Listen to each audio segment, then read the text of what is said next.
Na-on hold ba ang inyong GCash account? Paano nangyari yun at ano ang dapat gawin? Tara, alamin natin.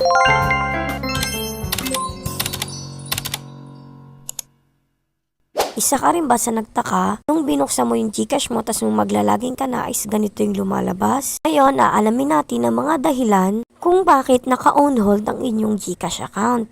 Unang-una na nga riyan ay hindi ka pa fully verified sa loob ng past 12 months. After mo kasi gumawa ng account dito sa GCash, dapat sa loob ng 12 months ay maging fully verified na ang iyong GCash account. Mas maganda rin kasi na fully verified yung GCash account mo kasi nga maraming mga benefits at magagamit mo lahat ng services ni GCash. Next naman, yung mga information at mga documents na binigay nyo is hindi totoo or hindi siya accurate. So, syempre, kapag magre-register kayo sa GCash, ay maglalagay kayo ng details or mag-fill kayo ng information about yourself. Dito, makikita nila agad kung real ba or accurate yung mga pinaglalagay nyo dito, pati na rin yung valid ID ninyo. Tapos, dito sa KYC or yung basic na Know Your Customer, dapat totoo rin at hindi gawa-gawa lamang. Yung account ninyo ay ginagamit ninyo sa illegal activity, suspicious transaction, or ginagamit ng hindi authorized na person. So yung mga sinasabi ko is hindi na yun katakataka dahil nga madedetect yun mismo ni GCash. Yung GCash account ninyo ay ginamit sa pang scam at maraming nag-report, panigurado is i-on hold ito ni GCash. Para sa mga mahilig magbenta ng GCash account nila, please lang wag na wag nyong gagawin yun.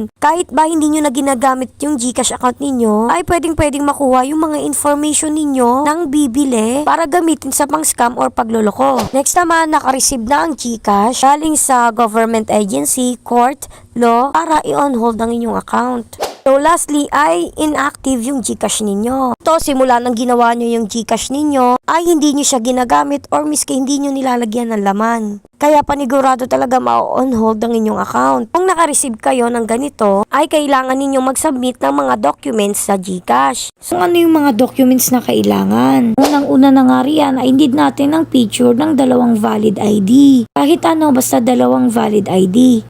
Next naman ay need ng selfie with the IDs. So need din natin mag-submit ng dalawang picture na kasama yung ID natin sa pagpicture. Lastly, need natin ng proof of ownership para sa GCash number natin. So ang need natin isubmit dito ay screenshot. So kaya pumunta na tayo sa settings at hanapin nyo dito yung SIM card and mobile networks. Kapag inopen nyo yan is makikita nyo na agad dito yung mobile number ng mga registered SIM ninyo at need natin ito i-take ng screenshot. Kasi ito yung isi-send natin as proof.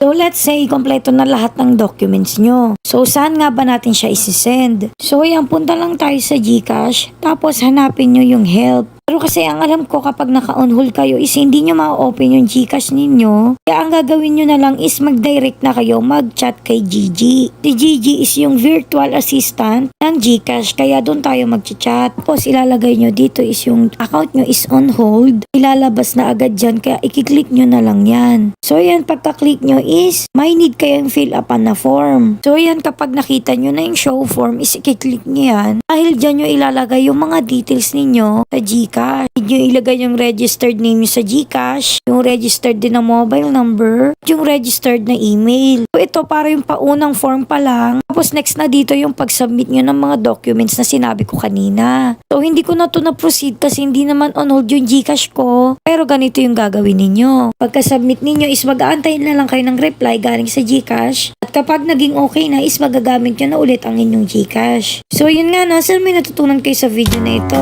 Thank you for watching. Yun na.